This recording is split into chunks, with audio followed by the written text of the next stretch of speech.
দীপা জয়ের কাছে গিয়ে ভিডিও দেখিয়ে জয়কে দোষারোপ করতে থাকলে জয় বলে আমি এসব করিনি সোনা রূপার দিব্যি আমি এসব করিনি। উর্মি বলে তুমি এসব করেছ, আমি একটা ক্রিমিনালের সঙ্গে কিছুতেই থাকব না। এই বলে উর্মি বেরিয়ে যেতে লাগলে জয় উর্মির হাতটা টেনে ধরে বলে আমি এসব করিনি।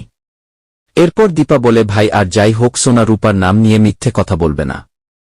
জয় বলে আমার ছেলে আগে সোনার রূপার কথা আমার মাথায় আসে, আমি সোনা রূপার নাম নিয়ে মিথ্যা কথা বলবো না। দীপা বলে তাহলে কে করেছে জয়? জয় বলে এই ঘড়িটা তো আমি রাকেশকে দিয়েছিলাম, ও চেয়েছিল আমার থেকে, ওর ঘড়ি বন্ধ হয়ে গিয়েছিল তাই। দীপা বলে কিন্তু রাকেশ তো এখন আমাদের এখানে কাজ করে না। জয় বলে আমি জানি রাকেশ কোথায় কাজ করে। দীপা বলে আমাকে নিয়ে যেতে পারবে রাকেশের কাছে? জয় বলে দোষ যখন আমার উপর পড়েছে আমি তখন তোমাকে নিয়ে যাব রাকেশের কাছে। অন্যদিকে আরিয়ান সোনা আর রূপাকে নিয়ে ক্যাফে আসে। তারা কিছু খাওয়া দাওয়া করার পর আরিয়ান যখন বিল দিতে চায় জয়ী বলে তুই কেন বিল দিবি, আমরা সবাই মিলে বিলটা পেমেন্ট করব। আরিয়ান বলে আমি দেব না মানে, আমি তো তোদের সবাইকে ইনভাইট করে এনেছি।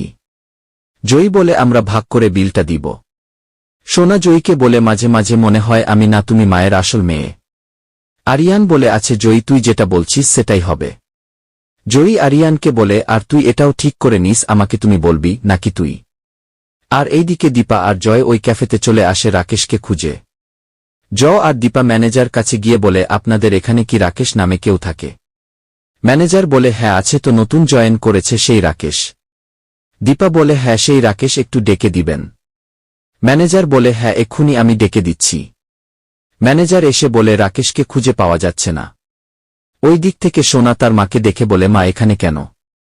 আমি যেখানে যাব সেখানে গিয়ে হাজির হয়ে যায় এই মহিলাটি।